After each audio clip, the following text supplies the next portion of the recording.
il est prévu de parler le baptême d'eau est-il obligatoire? Voilà.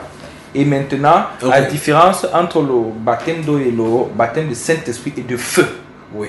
Voilà, c'était un peu ça. C'est très bien. Bon, commençons par la première question. Tu es satisfait avec Yeshua et...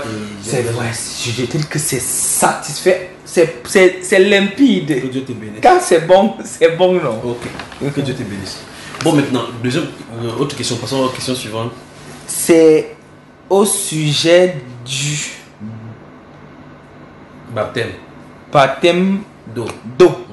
Je voudrais savoir, est-il obligatoire? Toute question biblique a une réponse biblique.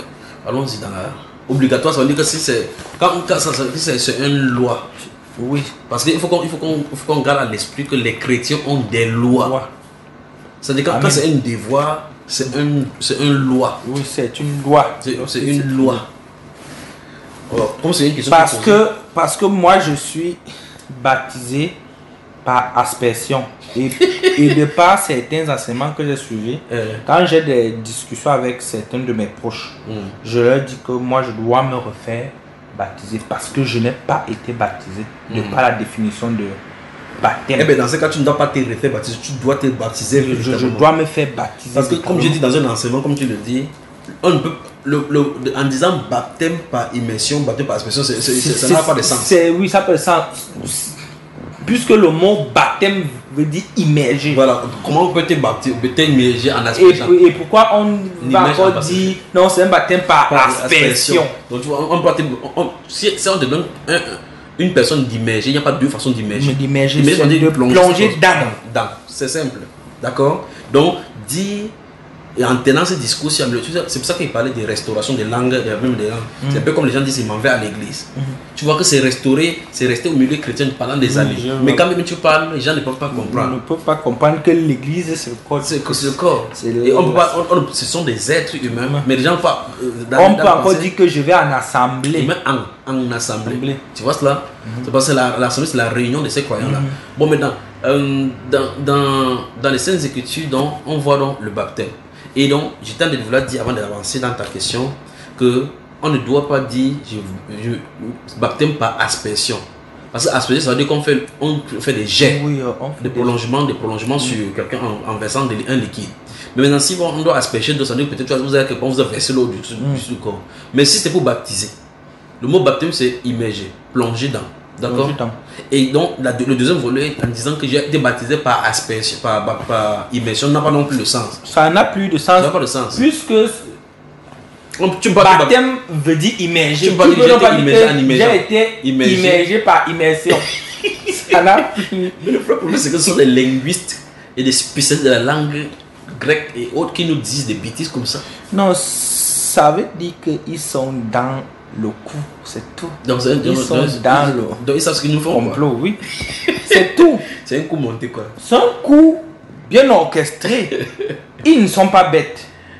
Ceux qui le font, c'est des docteurs, des professeurs. Ils maîtrisent tout ça. Ça veut dire c'est fait à dessein. Oui, dans ce cas, c'est être sadique que de savoir que quelque chose veut dire telle chose, mais on essaie de tourner pour dire je peux tomber. Je prie donc le Seigneur pour tous ceux qui nous écoutent là, et pour tous ceux qui n'auront pas la chance de suivre cet enseignement. S'ils mouraient dans cette condition, que ceux qui ont organisé le complot payent. Mais ils vont payer effectivement pour ces gens-là, que vraiment le Seigneur ne tienne pas rigueur. En tout cas, on voit. Si quelqu'un est destiné pour la captivité, il ira de toutes les façons. Alors, la première question, premier volet de la question, le baptême est-il obligatoire? Matthieu, chapitre 28.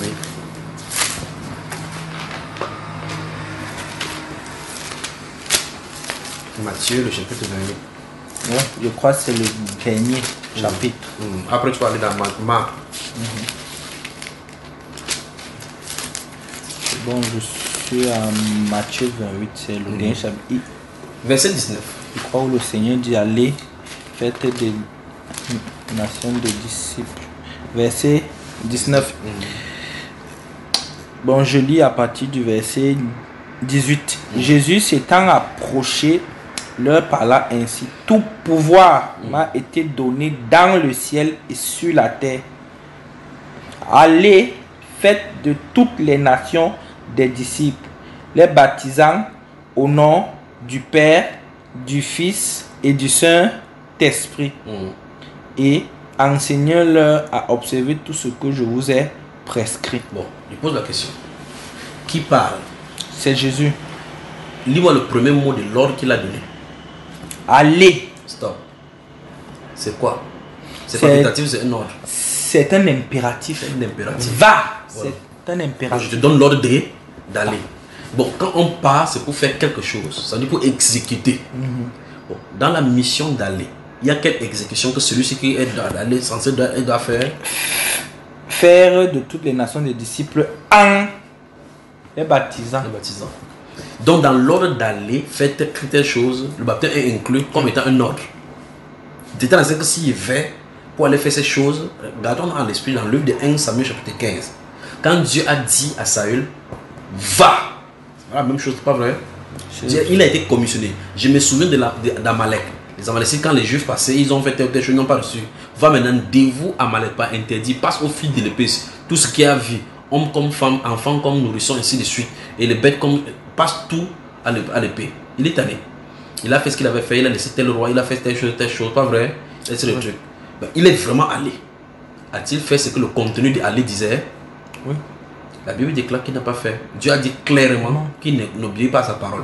Parce que Dieu lui avait dit de passer au fil de l'épée tout ce qu'il avait demandé de faire. Mais il a gardé les bêtes pour pouvoir dire qu'il sacrifier. Le peuple a gardé les bêtes, les groupes, les vases grasses pour pouvoir donner en holocauste à Dieu. Dieu dit que s'il avait faim, il ne devait pas te demander.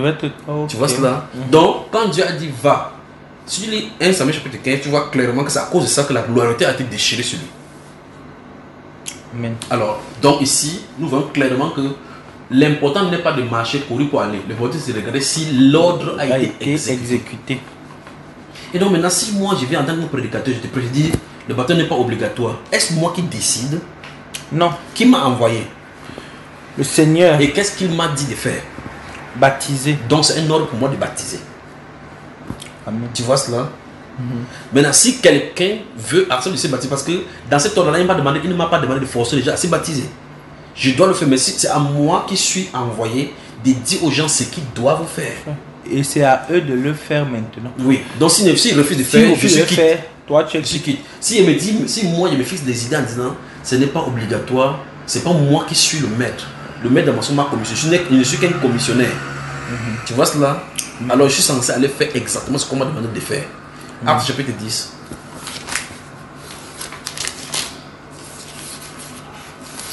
Acte des Apôtres chapitre 10.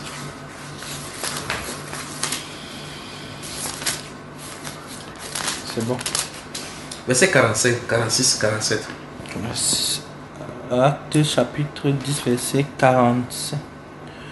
Tous les fidèles circoncis qui étaient venus avec Pierre furent étonnés de ce que le don du Saint-Esprit était aussi répandu sur les païens.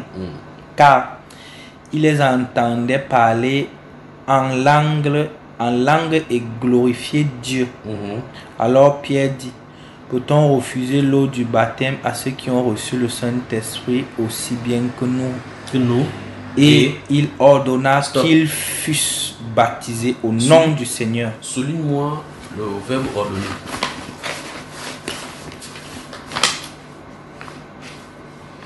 Ordonner seulement. Et il ordonna. N'est-ce pas ici l'une des personnes qui était parmi les gens de Matthieu chapitre 28 quand Christ leur a demandé d'aller? Si. Voilà. Quand ceux-ci ont reçu le Saint-Esprit, il a dit, est-ce qu'on peut refuser l'eau de baptême? Ici, nous nous trouvons dans l'histoire de Corneille. Corneille n'est pas allé suivre le catéchisme. Pierre est entré chez lui de facto. Et Mani Militaris, quand il a parlé, le Saint-Esprit est descendu, il a ordonné qu'on le baptise là, pas vrai? Si. Il n'a pas suivi des cours. Je vais t'expliquer ce que c'est que le baptême. Est-ce que tu acceptes? Non. On dit qu'il quoi? Il ordonna. Ça dit c'est un ordre. Un ordre. Corneille n'a pas dit, hé Pierre, qu'est-ce que tu veux me faire? Parce que Dieu lui a dit, appelle, il va te dire les paroles par lesquelles tu vas te sauver. Donc c'est à lui de dire ce que l'autre doit faire. L'autre doit faire cela. Tu vois cela? Même chose dans le chapitre 10, chapitre 19 des Actes des Apôtres. Quand Paul va rencontrer ses disciples, qui étaient environ 12, là-bas en Asie, et puis il va lui demander, avez-vous reçu le Saint-Esprit quand vous avez cru? Il dit, non, nous n'avons pas reçu le Saint-Esprit. Mais de quel baptême avez-vous? Il dit, tu es baptisé, il baptême des gens. Il dit, ok. Sur ce, il fut baptisé au nom du Seigneur. Pas vrai? Même chose, c'est ça qui était. Chapitre 2 maintenant, la première prédication de l'église, qui fait autorité maintenant. Chapitre 2 des Actes des Apôtres. Oui, je suis à Acte chapitre 2. 36, 37, 38. Chapitre 2, verset 36, 37, 38. Je lis verset 36. Que toute la maison d'Israël sache donc avec certitude que Dieu a fait Seigneur et Christ Jésus que vous avez crucifié. Après avoir entendu ce discours, ils eurent le cœur vivement touché et ils dirent à Pierre et aux autres apôtres, Hommes frères, que ferons-nous? Pierre leur dit, repentez-vous et que chacun de vous soit baptisé au nom de Jésus-Christ pour le pardon de vos péchés et vous recevrez le don du Saint-Esprit. C'est ça qui est dit. Tu vois ça? Donc, on lui a demandé que nous sommes censés faire quoi? Il a dit ce que Jésus a demandé qu'il fasse. Donc, un serviteur de Dieu doit dire ce que c'est la parole de Dieu. Il doit dire cela. Verset 40 et 41. Verset 40 et 41.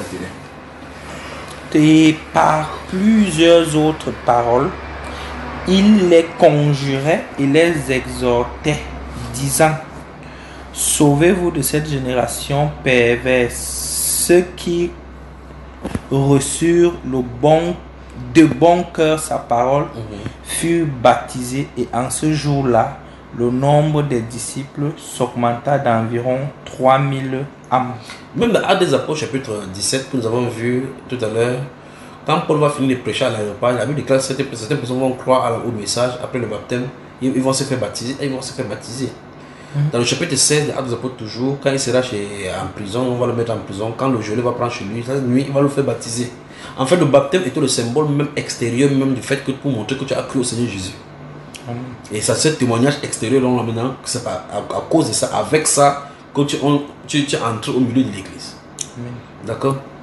Dans le catholique, on a dit certaines choses là-bas que non, il faut qu'on enseigne les gens pour que les gens comprennent ce que c'est que les baptêmes avant qu'ils s'engagent. C'est pas ce que la Bible enseigne. La Bible enseigne que quand quelqu'un croit, on le baptise. Et puis, même quand on t'enseigne, on ne te baptise même pas. C'est ça le problème, n'est-ce pas? C'est où il y a même problème. Et quand on enseigne même quoi, on t'endoctrine, c'est mal. Je dis que si même on t'endoctrinait et qu'on te baptisait, n'est-ce pas? Parce que le débat à certains moments se posait, doit-on baptiser au nom du Père, du Saint-Esprit? Or, avec le temps, par révélation, moi j'ai compris rapidement qu'il faut baptiser au nom du Seigneur Jésus. Parce que le nom du Père, Fils et Saint-Esprit, c'est lui qui est Père, Fils et Saint-Esprit. Et puisque par la suite, ici, c'est bien détaillé dans ce que je viens de souligner, il dit qu'on a baptisé au nom du Seigneur Jésus-Christ. Or, comme la parole ne se contredit pas, ça veut dire que ce que le Seigneur a dit dans Matthieu 28, c'est maintenant la révélation du Saint-Esprit qui a enseigné les apôtres que... Comment tu fais pour comprendre ça alors que les théologiens ne comprennent pas ça? Comment tu as fait? Non, mais je ne veux pas dire que je suis trop intelligent, mais moi je suis les enseignements. Et quand je suis les enseignements, tu vérifies.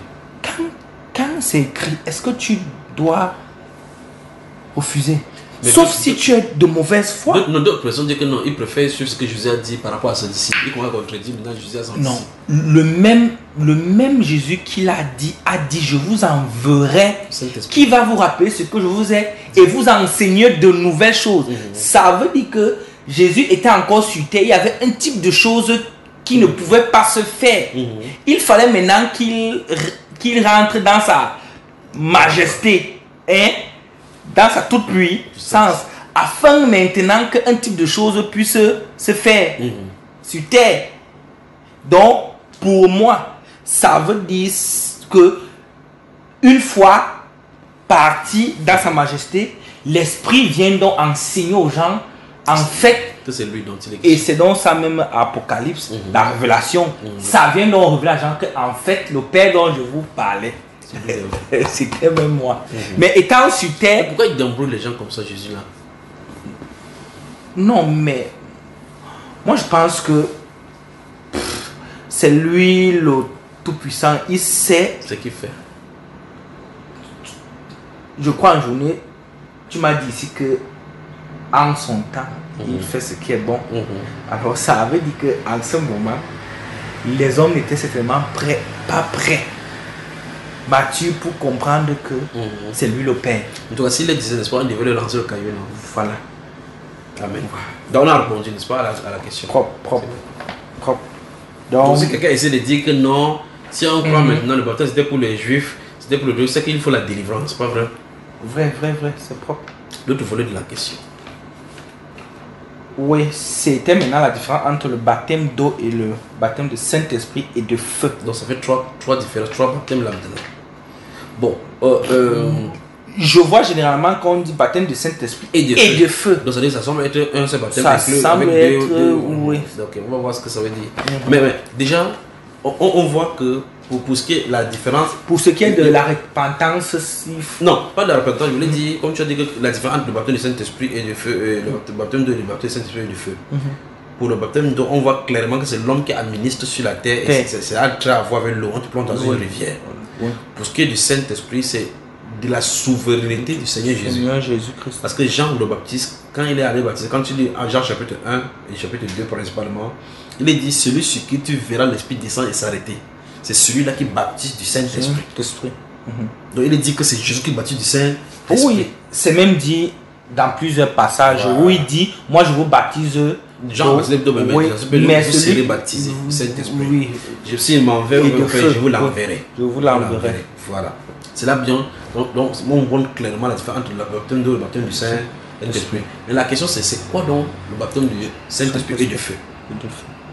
Où est-ce que tu as pris ça déjà, le baptême du Saint-Esprit et du feu? Non, c'est en lisant, non? Non, je sais que tu es en lisant, mais où? Je voulais qu'on y aille. Parce que tu entends le prédicateur et encore aujourd'hui dire il faut qu'on soit baptisé du feu. Bon, je pose la question. Dans tous les baptêmes du Saint-Esprit, des Saintes Écritures que tu as lu, tu as vu le baptême du feu? Moi, ce que j'ai déjà eu à lire et les enseignements que j'ai eu à suivre, quelques. C'est-à-dire que quand on parle du Saint-Esprit, moi mon analyse, c'est-à-dire c'est quand une personne reçoit le Saint-Esprit qu'on parle de baptême de Saint-Esprit. Le baptême de feu, donc c'est quoi? En fait, le baptême de feu ne pose pas de problème. Le baptême de feu, c'est quoi? Est-ce que Jésus donne le baptême de feu à ses enfants? Est-ce qu'il a donné une promesse comme ça, quelque part, qu'il va donner le baptême de feu à ses enfants? C'est Jean-Baptiste qui l'a parlé. Oui. On peut aller lire. Oui. Matthieu chapitre 3. Oui, je suis en Matthieu 3. Eh bien voilà, c'est qu'à lire alors. 2h37. Toute une nuit ça, non? Nous sommes dans Matthieu chapitre 3. En ce temps-là, parut Jean-Baptiste, prêchant dans le désert de Judée. Il disait, repentez-vous, car le royaume des cieux est proche. Jean est celui qui avait été annoncé par Ésaïe le prophète lorsqu'il dit, c'est ici la voix de celui qui crie dans le désert, préparez le chemin du Seigneur, aplanissez ses sentiers. Jean avait un vêtement de poils de chameau et une ceinture de cuir autour des reins. Il se nourrissait de sauterelles et de miel sauvage. Les habitants de Jérusalem, de toute la Judée et de tout le pays des environs du Jourdain se rendaient auprès de lui et, confessant leurs péchés, ils se faisaient baptiser par lui dans le fleuve du Jourdain. Mais voyant venir à son baptême beaucoup de pharisiens et de sadducéens, il leur dit, race de vipères, qui vous a appris à fuir la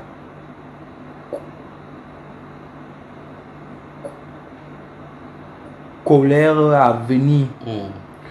Produisez donc du fruit digne de la repentance et ne prétendez pas dire en vous-même, nous avons Abraham pour père, car je vous le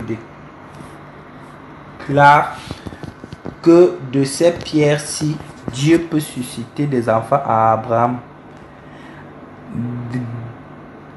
Déjà la cognée est mise à la racine des arbres. Tout arbre donc qui ne produit pas de bons fruits sera coupé et jeté au feu. Moi, je vous baptise d'eau pour vous ramener à la repentance, mais celui qui vient après moi est plus puissant que moi et je ne suis pas digne de porter ses souliers. Lui, il vous baptisera du Saint-Esprit et de feu. Stop. Voilà. Ça commence pour le nom. Le verset 10 et 11 disent déjà la cognée, dans la hache, est mise à la racine des arbres. Tout arbre, donc qui ne porte pas de bons fruits, sera coupé et jeté au feu. Pas vrai? Relisons encore le verset 10. Verset 10.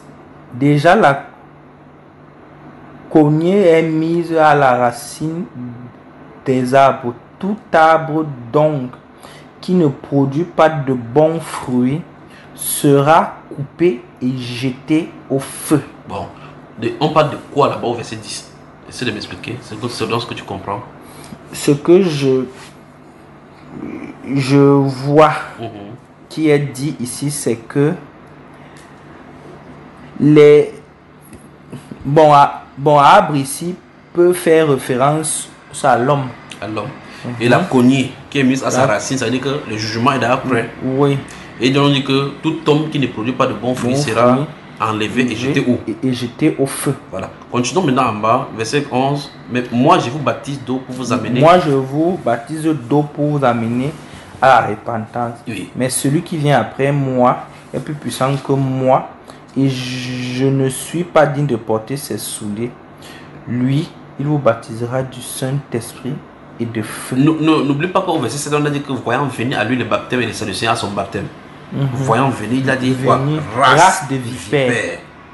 Donc il venait à lui à son baptême. Il dit qui vous a appris à fuir le feu. Maintenant, ici il dit moi je vous baptise d'eau. Est-ce que tous ceux qui sont venus vers lui là, ils étaient baptisés d'eau?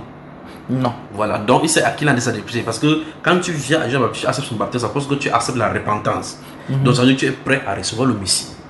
Or, ce sont ces Sadducéens et ces pharisiens qui vont contredire le Messie.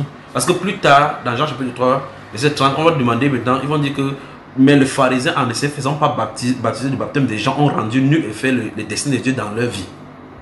Tu vois cela? Donc, ça dit que les Sadducéens et les pharisiens ont refusé le baptême des gens. Voilà. Maintenant, Jésus va poser la question plusieurs fois que. Parce qu'ils vont poser la question à Jésus dans quelle autorité fait-il telle chose? Il va lui poser la question, le baptême des gens venait-il des hommes ou bien des dieux? Tu vois? Il va aller se concerter en disant, si nous disons qu'il vient des hommes, nous avons à craindre la foule parce que la foule les prend pour un prophète. Mais si nous disons que c'est des dieux, il va dire pourquoi vous n'avez pas accepté à son baptême. Donc il établit clairement que les pharisiens avaient rejeté Jean-Baptiste. Donc la Bible dit que comme la foule venait à lui pour se faire baptiser, eux ici étaient curieux. Donc dans la foule se trouvaient des groupes de personnes qui viennent effectivement pour la repentance et d'autres personnes qui ne viennent pas pour la repentance. Et tous sont des hommes, donc ce sont des arbres. Donc il y a des arbres qui produisent de bons fruits, c'est-à-dire le fruit de la repentance, et d'autres qui ne produisent pas. Et donc ceux qui portent des fruits pour la repentance sont des arbres qui portent de bons fruits, qui ont été coupés pour être gardés dans les greniers. En tout cas, le verset 12 dit quoi? Le verset 12 dit, il a son van à la main, il ne son nez et il amassera son blé dans le grenier. Stop. Donc tu vois que quand il nettoie, comme il a dit, Jésus lui a dit, il va envoyer ces gens, il va réunir. Il est réuni par le Saint-Esprit dans le grenier, dans un groupe. Tu as vu cela? Nous avons été baptisés dans un Saint-Esprit pour former un seul corps. Ça c'est le baptême du Saint-Esprit. Mais il brûlera, ça veut dire maintenant le feu. Le feu. Donc, quand il parlait de feu, du baptême du Saint-Esprit, la paille dans le feu qui ne s'éteint point. Ok. Parce que j'ai compris. Donc, je ne veux pas être baptisé de feu. Pardon. Je ne peux pas. Non, je ne peux pas. Tu vois? Je lisais ça là en journée. À partir si je ne pigeais pas. C'est pour ça que j'ai quand même écrit ça. Un prédicateur va prendre les Saintes Écritures, dit à un chrétien qu'il faut demander le baptême du feu à Dieu. N'est-ce pas terrible? Certains même disent qu'ils ont déjà reçu le baptême de feu. C'est tout ça. Tu comprends que les gars ne pigent rien. Il faut qu'ils montrent un cas dans la Bible pour le baptême de feu. Aïe. Non, non, non. Attends d'abord, je souligne ça bien, Junior. Ok. Parce que ça, c'est grave. Je te dis. C'est terrible, n'est-ce pas?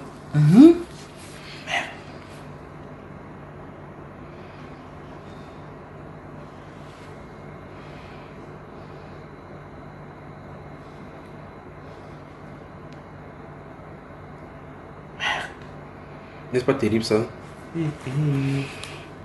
Ça c'est grave ça. Je le dis parce qu'il y a les trucs que j'ai déjà suivi, les débats même où certains pasteurs prétendent avoir reçu le baptême de feu. Il ne sait pas ce qu'il a envie de dire. Oui, c'est ça. C'est pour... Quand tu vas finir de souligner, il va t'expliquer quelque chose concernant leurs paroles qui ne vont même pas avec le baptême, le mot baptême. Encore le verset 12, il a son ventre à la main, il nettoiera son nez et il amassera. C'est pour ça que Jean-Baptiste dit que c'est lui, parce que c'est Jésus qui baptise le Saint-Esprit, c'est encore lui qui envoie en enfer. C'est lui qui fait. Donc, dans le groupe que vous êtes devant moi, certains, il va le baptiser le Saint-Esprit, l'autre, il va le baptiser. Tu avais mis le stylo dans ton sac, tu es allé là-bas avec courage, d'accord? Bienvenue à Douala. Tu vois donc que j'ai fermé tout le programme pour qu'on soit à deux dans cette maison. Parce que là, tu comprends que il prêche, mais il y a certains fidèles qui font toute une prière que je veux le baptême de feu. Seigneur, baptise-moi du feu. Alors que... C'est le danger. Oui. Donc il prie que Dieu les m'envoie dans la géhenne. Je te dis, heureusement, il est miséricordieux. Il sait que tu ne comprends pas. Mais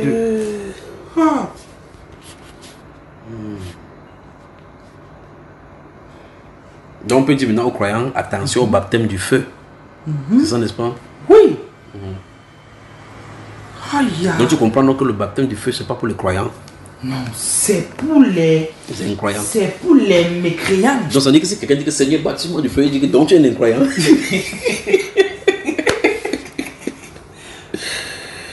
Tu vois, voici pourquoi il disait que la Bible, il faut qu'on fasse attention aux Saintes Écritures.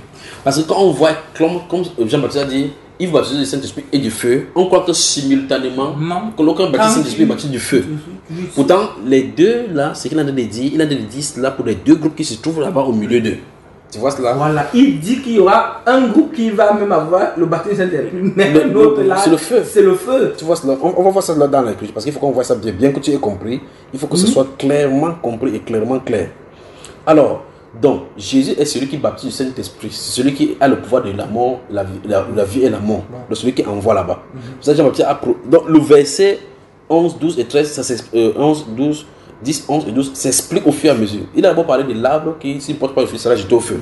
Dans le chapitre 7, verset 19, Jésus a dit encore, tout arbre qui ne porte pas de bons fruits est coupé et jeté au feu. Il a encore réitéré cela. D'accord? Mais l'arbre qui porte de bons fruits, il l'immonde pour qu'il porte encore davantage de fruits. Comment il l'immonde ça? Il l'immonde encore par le Saint-Esprit. Tu vois cela? Or, qui coupe un jeté au feu? Jésus. Qui donne le Saint-Esprit? Jésus. Donc, il baptise du Saint-Esprit et du feu. Mais il ne donne pas le Saint-Esprit et le feu à la même personne. Non. Voilà. Il peut donner à vie, oui, comme il peut donner... Exactement. La Bible déclare qu'il crée l'adversité, il donne la mort, il donne la vie. Alors donc tu vois clairement qu'il y a un problème. Maintenant prenons en admettant que, parce que les gens disent que certaines personnes prétendent que, comme la Bible déclare au chapitre 2 des Actes des Apôtres, que tout à coup il y avait des langues semblables à des langues de feu venaient se poser sur chacun d'eux. Et surtout remplis du Saint-Esprit, il dit c'est ça le baptême de feu. Tu vois que avec la définition au préalable que nous avons fait du baptême, ça pose problème. Parce que si ces pasteurs admettent que le fait que les yeux spirituels étaient ouverts, on pouvait voir le feu, la langue, c'est-à-dire la force, qui a la forme d'une langue, langue que nous avons, l'organe âme. Alors, si c'était posé sur chacun d'eux, ils appellent ça baptême. Dans ce cas, le baptême catholique, on appelle aspersion, est donné. Pourtant, baptême, ça veut dire immerger. Donc, ça veut dire que Dieu va plonger quelqu'un dans le Saint-Esprit, va plonger quelqu'un dans les flammes. Comme ça, en enfer, ça ne se passe pas sur les cheveux. C'est dans le feu, pas vrai? Alors donc, tu vois clairement qu'en fait, ils sont dit que le paradoxe, c'est que ils rejettent le baptême catholique et ils admettent le baptême par aspersion du feu. Tu m'as suivi maintenant? Bien. Voilà. Continuons la lecture. Allons à Marc.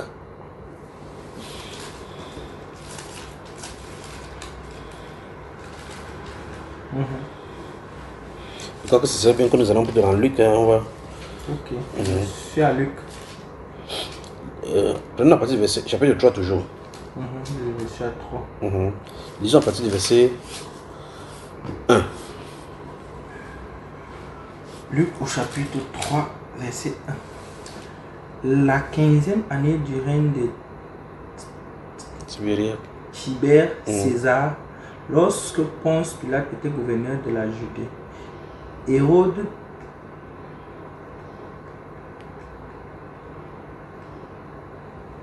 Tétrarque de la Galilée, son frère Philippe Tétrarque de l'Iturie et du territoire de la Traconite, Lysanias Tétrarque de la Bilène et du temps des souverains sacrificateurs, Anne et Caïphe. La parole de Dieu fut adressée à Jean, fils de Zacharie, dans le désert. Et il alla dans tout le pays des environs du Jourdain, prêchant le baptême de repentance pour la rémission des péchés, selon ce qui est écrit dans le livre des paroles d'Ésaïe, le prophète. C'est la voix de celui qui crie dans le désert. Préparez le chemin du Seigneur, aplanissez ses sentiers. Toute la vallée sera comblée, toute montagne et toute colline seront abaissées. Ce qui est tortueux sera redressé et les chemins raboteux seront aplanis et toute chair verra le salut de Dieu. Il disait donc à ceux qui venaient en foule pour être baptisés par lui: race de vipères, qui vous a appris à fuir la colère à venir. Produisez donc des fruits dignes de la repentance et ne vous mettez pas à dire de vous-même: nous avons Abraham pour père. Car je vous déclare que de ces pierres, Dieu peut susciter des enfants à Abraham. Déjà même la cognée est mise à la racine des arbres. Tout arbre donc qui ne produit pas de bons fruits sera coupé et jeté au feu. La foule l'interrogeait, disant: que devons-nous donc faire? Il leur répondit: que celui qui a 2 tuniques partage avec celui qui n'en a point, et que celui qui a de quoi manger agisse de même. Allons-y, verset 15 et 16, rapidement. Verset 15. Comme le peuple était dans l'attente et que tous se demandaient en eux-mêmes si Jean n'était pas le Christ, il dit à tous: moi je vous baptise d'eau, mais il vient celui qui est plus puissant que moi, et je ne suis pas digne de délier la courroie de ses souliers. Lui, il vous baptisera du Saint-Esprit et de feu. Stop. Donc tu vois clairement qu'une fois de plus dans la foule, on dit clairement que la foule ici, il a identifié les gens de la foule qui disent: nous avons Abraham pour père. Et dans Jean chapitre 8, on voit clairement que c'est ce groupe de pharisiens qui vont se tenir devant Jésus, que nous avons Abraham pour père. Donc il dit clairement qu'il y a des œuvres, 2 styles d'arbres là-bas. Mais ce même passage-ci, dans le livre de Matthieu, ça c'est Luc, non? Dans Marc chapitre 1, verset 8, 5 jusqu'au verset 9, tu vas voir clairement qu'il parle justement à tout le... On dit que tout le pays de la Judée venait se faire baptiser par lui. Et si tu vas au verset 9 donc en bas, on dit clairement, il dit, moi je vous baptise d'eau, mais il y a quelqu'un qui vient après moi, il vous baptise du Saint-Esprit. On ne parle plus du feu. Parce que ici, ceux-ci venaient se baptiser. Donc quand les pharisiens sont présentés, on met le feu dedans. Quand c'est pas le pharisien, c'est baptême du Saint-Esprit. Parce que Dieu ne tue pas ses enfants. Tu vois ça, mon cher? Tu vois ça? Donc nous avons le problème. Livre le verset 30 là-bas rapidement, le verset 30 de ce chapitre 3, voir. Chapitre 3, verset 30. C'est Luc chapitre 3, verset 30. Oui. Bon, là, il n'y a pas le point. Je ne sais pas quel. Oui, parce qu'on a inséré ça. Tu as inséré chez toi à l'intérieur des. Oui. Fils de Matthat, fils de Lévi, fils de Simeon, fils de Judas, fils de. Ah oui, ça va, ça va.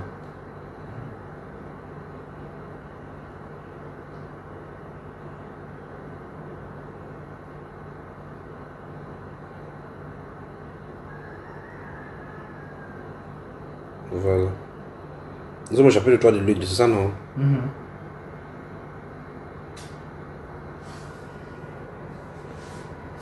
En tout cas, attends, tu vois. Donc tu vois clairement que si quelqu'un ne comprend pas le problème de feu, chacun va courir pour aller dire n'importe quoi.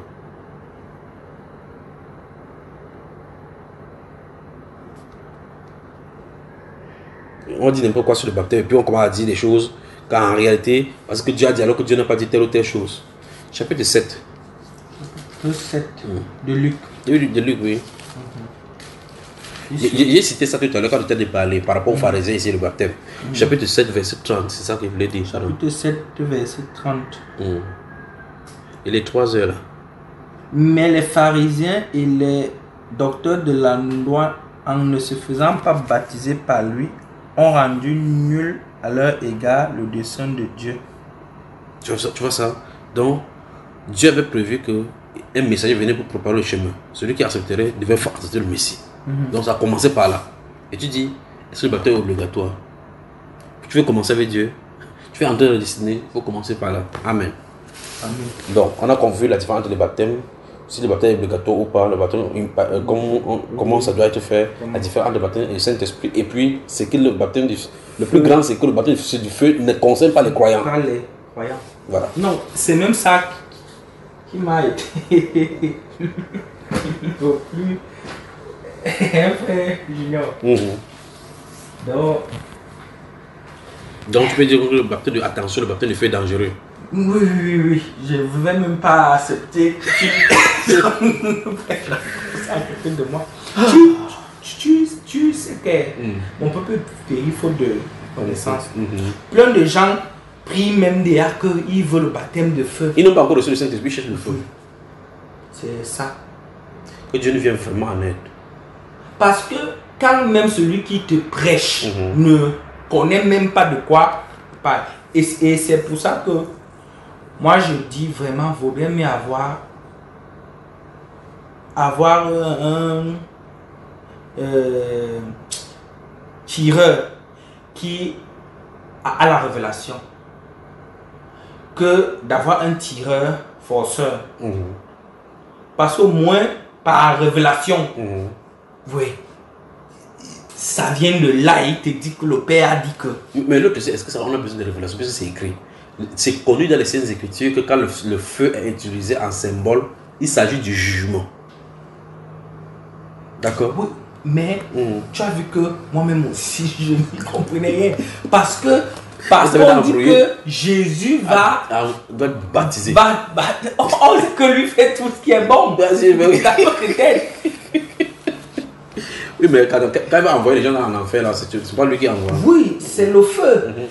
Mais là, non, c'est pas que on peut utiliser le baptême là pour t'envoyer en enfer. C'est parce que quand tu vas en regarde, en prenant ça sur le plan physique, si on te plonge dans le feu, tu plonges, tu es immergé. Mais cette fois-là, dans la souffrance. Voilà, c'est ça le problème. Donc tu vois ça.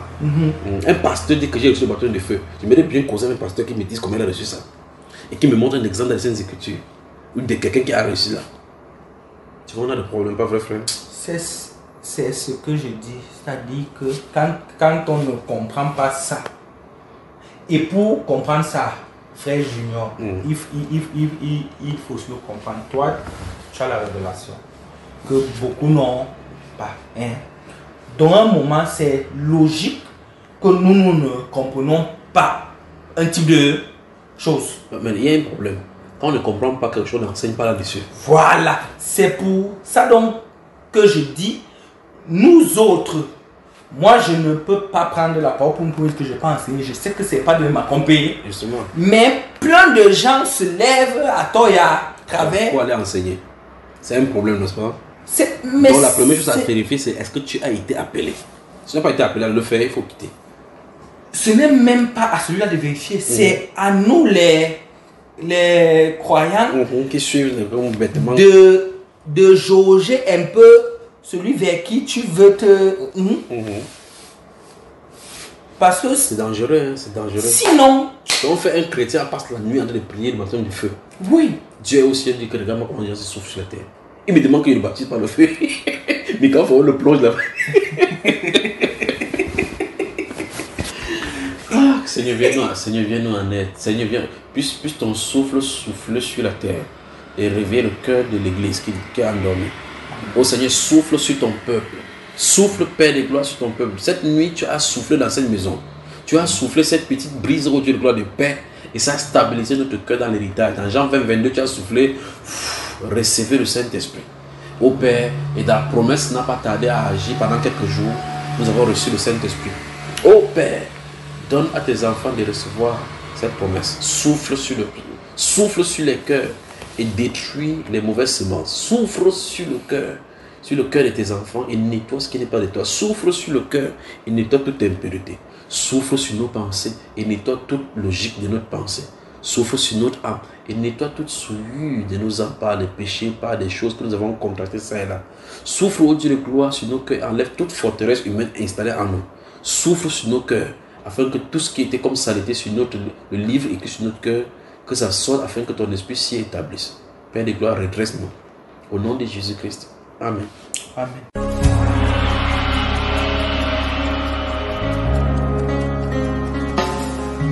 Tous les anges de sa sainteté,